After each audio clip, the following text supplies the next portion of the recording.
wine is old. Well, Well, usually when we have... maybe we should save it for the second bottle. Save what? Like, Oh. Well, I had it in the fridge. And here we are. Hello. Hi, Internet. Welcome. We're the Knights of the Drunk Watch. At least 3 of us. We are here discussing... Ugh, let's get comfy in here. As we discuss last week's... Oh, and there's another knight arriving just as we get started. Hey, Travis. Hello. So... we are here discussing last week's episode of House of the Dragon called... Regent. There we go. Episode 5. Episode 5. We're just here to talk about last week, get you hyped up for this week as you get ready to watch the episode in 30 minutes or so.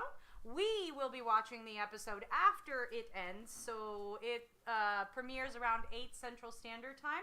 We're going to be watching it around 9:15 Central Standard Time. We will be live here back on YouTube in... almost 2 hours to give our first reaction to that. So please come back after you watch the episode. Check us out. Come watch the episode again with us. I'm sure some crazy shit is going to happen. I'm Audie. I'm Travis. I'm Kate. I'm Mark. We are the Knights of the Drunk Watch. And now our talk begins. Let's do it. I got things to complain about. Okay, well, why don't you start? What are you most... Hang on. I have to start first. Oh. Okay. With the Intro Watch 2020. Okay, yeah. Intro Watch 2024. Credits Watch 2024, and it didn't change. Yep. So this is a pet project of Andrew's, is paying close attention to Andrew, who is not here at the moment, but will be here for the reaction later. As we sort of keep an eye on the... I feel like maybe they just did it one time, the credits. They changed it one time, and then they were like, maybe they'll all watch them. According to Andrew, they changed twice in the last season. Oh, did they? Okay. So they've already changed once, so there's precedent for them to change again. Okay. Well, I guess we'll see. We didn't see a reaction based on whatever happened to Aegon. No, I'm sorry. I don't know. Why am I calling him Aegon? What is his name? The king. Aegon is It is Aegon. There's so many goddamn Aegons. Josh, UFO, and Z4 are both here and said hello. Hi, guys. Drink We're for Dogtail. super excited. Oh, Dogtail. Cheers. Okay, so then why don't you start? All right, you feel very passionate. Really, I'm just here to hate on, as every week I return to you like Bernie Sanders to discuss how much I hate Alicent. God, I hate her. She here once again to talk to you about how much Alicent sucks. But is she the worst? You act like she's the worst with how passionate you are. Audie, why is she the worst? So here's how bad I think Alicent is. Let me drop this little bit of knowledge on you. Alicent as a mother, Cersei Lannister as a mother. Like, genuinely, Cersei Lannister. For why, though? Because it's specifically the moments where she shows she has no connection to her children. Like, I don't know if it's because of how they were fathered, and it wasn't exactly, I mean, it wasn't really consensual. We're not going to call it consensual. She was a child. It's not good. But I don't know if the dislike for that act and what happened has transferred to her dislike for her children. But clearly she loves Helena, so maybe it's not that. But I have never seen her say a kind word to Aegon or Aemond. Aegon was crying over the death of his child, and she could not bring herself to even comfort him for like 2 seconds. All she does is beat them and yell at them and tell them how worthless they are. She takes all of her anger out on her 2 boys. Her hatred for men and the cage that she has built around herself that Rhaenys even told her about, she projects that onto her children. Cersei loved her children. As horrible of a human being as she was, everyone knows she loved her children. Yeah. She loved Joffrey. She loved Tommen. She loved Marcella. So, horrible mother. Welcome to my TED Talk. Thank you. I'm fine with that. That's really why Alicent is the worst this week. But I'm sure she'll give me brand new reasons in an hour and a half. Right, I have no comments on that. I can't really argue or negate any of that. So, yep. I think the other thing that we've liked that they want to talk more about is that we're seeing more like common folk in this season of like we're getting more tidbits of just, and it's not like to set up like someone else murdering them or to set up like someone fucking them or usually when we would see a common folk then a named character would come in and murder or whatever, but we're just seeing common folk. I think Varys would approve. So, and I think it starts out, well, actually, first, I want to go all the way back to the first season of Game of Thrones when Ser Jorah is talking to Daenerys back when she's with the Dothraki, and he says the line, "The common folk don't care about the nobles playing their Game of Thrones. They care about keeping their families safe and fed." Yeah. And clothed and sheltered. And they talked about that in, I can't remember because I watched 4 and 5 today because I forgot which one we had watched last week. But they were talking with Rhaenyra about that, about how shit's so bad in King's Landing now where they don't really care who is the queen. If you swooped in and said, "Hey, I'm going to save here's you some from food, this. y'all. Yeah, here's some food," you would then have thousands upon thousands of people in King's Landing who are on your side. Well, see, and they started the episode with dragging the head of Meleys through the city. And they're all like, "Look what your king did. He defeated the traitor dragon." Okay, fucking Crispy did that shit. No one agreed with that, and it was a horrible decision. And, and everyone is looking at that going, that's a bad omen. And also, we thought the Targaryens were supposed to be gods. Oh, a dragon can be killed? Yeah, this is, like, there's nothing good about this. This is why, unfortunately, you have a freaking Hightower, Allison, and Crispy in charge of shit at King's Landing, and Aemond is, as much as he's a Targaryen, like, at heart, I believe Aemond, Aemond. Get him and Daemon confused all the time. It's so unfair. Son number 2, currently the regent. One eye. Yeah, currently the regent and in charge of the whole 7 kingdoms. Like, he is a true blood Targaryen. To me, he feels like a Targaryen. But he's too focused on the war and his granny dragon. Like, he is not focused on what's happening. Well, because he's thinking to himself that he has the most powerful dragon. Right. And also and this is the problem that Aegon had too, is that everyone back, in these medieval times are thinking about, what is a good leader? A good leader is a warrior, or a good leader is a politician. Like Aegon got rid of Otto Hightower because he was writing letters trying to make allies all, not just in Westeros, but in Essos, all across the world. He was trying to make allies. And then Aegon is just like, no, we need to be killing anyone who doesn't want to be on our side. As Josh said, the Greens are lost without Otto, and that is absolutely true. And it's the same way that the Lannisters were lost once fucking Tywin died. And Alicent tried to bring that in a little bit, but I think it was already too late. But she kind of brought in that fact of like, maybe I shouldn't be maybe I want to talk about that for a minute. We need to lean on my experience and my father's experience, like Hightower experience. But unfortunately, because she watched her father for a long time and how he ruled. Right. And she ruled for Viserys. In a poignant way that is important to life today in general. Alicent spent the last, I don't know how many years, essentially campaigning against Rhaenyra as a ruler because she's a woman, and now she's confused about why no one wants to let her, a woman, be a leader. Didn't the Lannister bring that up? One of them. It was fucking it was Larys. It was Larys. Larys Footsniffer. Like, what does that look like? And he flat out said they didn't just say, he said the quiet part out loud. It wasn't because we believe Aemond is stronger. They flat out called her out on having a vagina. Yeah. And that was what that incredible... Now, first of all, really, really important to note that this is not an Olivia Cook hate channel, nor is it a hate channel for the actor who is playing Crispy, who are both doing incredible We love jobs. all of the actors. We are hating on the characters. No, not never. the actors. And we do not accept any hate for the actors because they do not deserve it. They're killing it. But that moment from Olivia Cook, where she stood there and that realization dawned on her, and she's just having a panic attack. The heavy breathing, where the words of the meeting faded out, and you just heard her. Because she's realizing that Rhaenys was right. You wish to build a window in your prison, not to get out of it. Yeah. And I feel like maybe we should turn this off. Kate's getting distracted. No, I'm listening. But yeah, that was incredible acting from Olivia Cook. Just a great scene, and all I kept thinking was, Serena Joy. Oh, gosh. Anyways, Mark had some things he wanted to cover as well.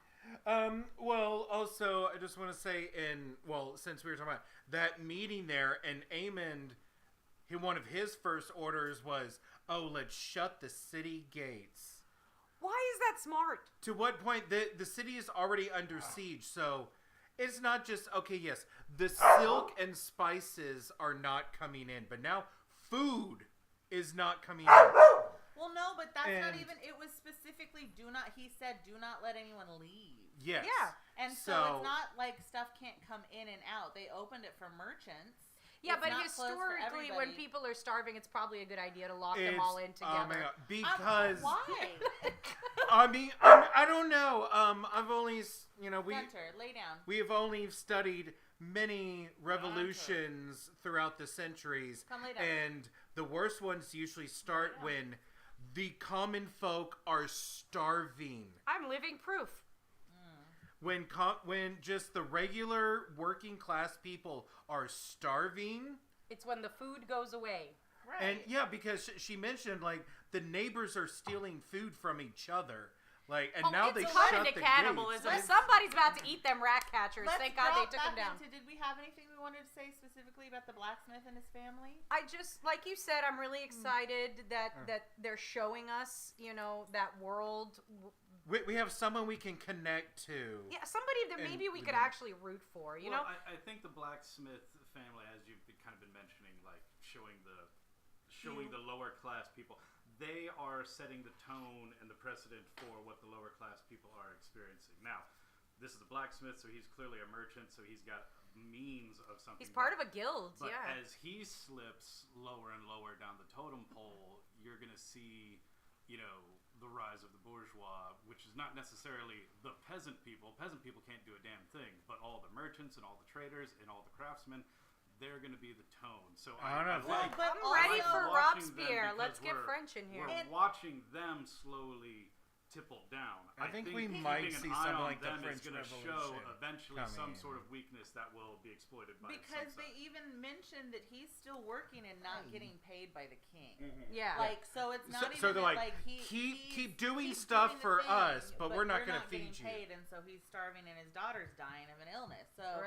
it's that even though they are skilled and of an upper level than the peasants, he still doesn't matter if he doesn't get money. He represents the thermometer. He's the temperature gauge. Once he loses it, shit's gonna go down. And I think it's coming tonight. Probably is something is gonna happen in King's Landing that all of this is coming to a head.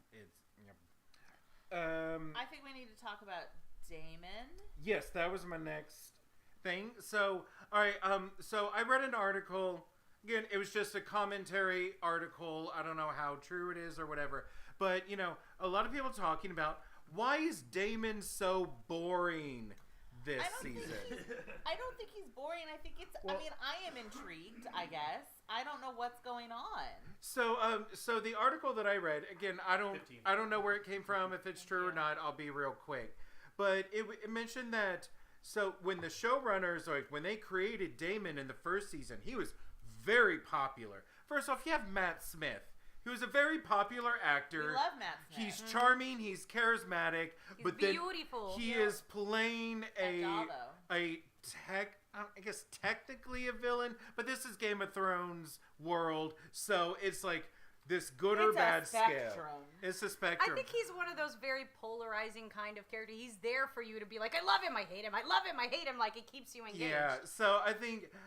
One of the showrunners or writers or directors or producers, I don't know exactly who, don't quote me on this, but was saying something like, we weren't expecting everyone to love Damon so much, but Damon is supposed to be a bad guy. Matt Smith. Like, yeah, why would you cast the Sir Matt Smith? So, I think with this season, what they were trying to do was trying to make him not such a bad guy and maybe give him some sort of like redeeming arc. Maybe like they did with Jaime Lannister.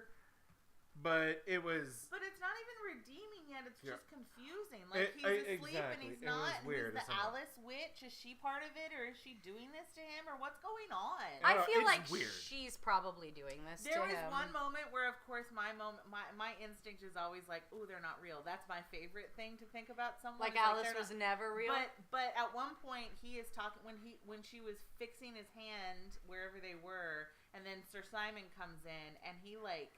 gives her a whole look. Like a whole look. So I know she's real. Unless he's given a whole look to why Damon's holding his hand out awkwardly. No. Because Damon is somewhere else. They're like separated. And as Simon approaches him, she walks right by him and he like gives Sir her Simon Strong, the sassiest bitch this side of the freaking Arid Ocean. Well, but also is... Alright, I'm going to go ahead and drink before I say it. He's going to say in the books. In the books. So, I mean, Damon is doing exactly what Sir Crispy is doing. And yeah, we're just going to keep calling him Sir Crispy. That is his name now. Deal with it. It's not even Crispin. Sorry, really quickly. Someone says hi, Travis. Z4 says hi, Travis. Hey, Z-Force. But Damon is doing exactly what Crispy is doing. And is going through the Riverlands... He is technically... And gathering armies and stuff, so... He hasn't gone much through the Riverlands. No, he's calling them to him, which is a poor writing choice. I would have had him go around. See, what Crispin is doing is he's going... Sorry, Crispin. Crispy. Fucking Crispy. Now I can't even think of what his actual name is. Crispy's going around. Well, see, he is going around the Riverlands, and he's like, you either kneel to us, or we kill you. But that's what Damon was also doing in the books. Like, they were both doing the same thing. Instead, we have several episodes of Damon sitting at Harrenhal having weird dreams and being like, y'all come to my leaky, falling apart castle. To be fair, he is trying to fix the castle. I mean, he's at least doing that. But here's the thing. But they don't have gold to do You it. want us to like the villain that Damon is, then have him could do awful, horrible things to people for Rhaenyra. We will get behind that. The audience will be enraptured. We will forgive him all the awfulness. It doesn't matter what he does because he's doing it for Rhaenyra. And I think that's hopefully where we're going to see him next season if he makes it. I honestly don't know who's going to make it out of this season alive. But if this is his last season, I'm going to be super disappointed. Yeah. It's just him blundering around fucking Harrenhal. I don't actually know. I will say I have read the books. I know the overall story, but I don't know exactly at this point how everyone else meets their end. So I call him Sir Crispy. I hope he is crispified by a dragon, but I don't actually know. Hi, Abhinav. Nice to see you. Hi. Thank you for coming back. Any other last... Yes. So the last scene where Jace and Rhaenyra are talking about how they just lost their largest dragon, but they have two really big ones underground, but no dragon riders, and they are talking about they can find the Targaryen bloodline that have lost the names, which is a fun opposition to Corlys and Rhaenys talking about the strong boys. And how he didn't care their blood. Names are what matters in history. Right. And so now, blood matters. An exact swath of that. And I just love that happened. And it's also a really beautiful, kickback to Jon Snow riding a dragon. And, why we had that... no name. Well, we had that gorgeous moment where he comes face to face with Drogon for the first time. And Drogon kind of, opens up to him, even though Dany is his rider. There's a reason, and you can see that reflected in this new plan that they're doing. Also, can we just talk about? See that with Tyrion once? He never wrote it, but we did see him interact. We know that there's a connection. They knew Tyrion was a friend. Yeah, but the thing is, depends. I'm still not 100% sure in the books he's not a Targaryen, but whatever. They didn't go there with the TV show. Josh UFO says Damon and his Oedipus complex. Yeah, I don't know where that felt like a rogue writer at HBO. Like somebody should have been like, no, bring it in a little bit, and a little too far. But yeah, I'm really the last thing that I kind of wanted to touch on is Jacaerys. Jacaerys, who, as opposed to if we look at Jacaerys and Rhaenyra's relationship versus Aemon and Alicent, the worst mother in history's relationship, it's really, really interesting. Like Aemon is, subverting Alicent every 5 seconds and doing whatever the hell he wants. Jace is out here he secured the twins for her. He secured the North for her. Like, We're waiting for the Starks. We're waiting for the Starks to come. Come on. I just would like to point out that I am What is it, Kraken Stark? I am upset that Lucerys was Luke, but Jacaerys is not Jake. No, he's Jace. It's but stupid, and I'm mad about it. I'm just ready for Baela Jacaerys power couple. Like, those two are fucking killing it. I know. I want him to be called Jake. Like. So, anyways, you got about 10 minutes to run to the restroom, grab a drink, and watch the episode on your own. Quick reminder, we will be back here at 9:15-ish Central Standard Time to watch the episode ourselves for the first time. So come join us after you've seen it. See our reaction, chat with us in the chat. Please don't spoil us.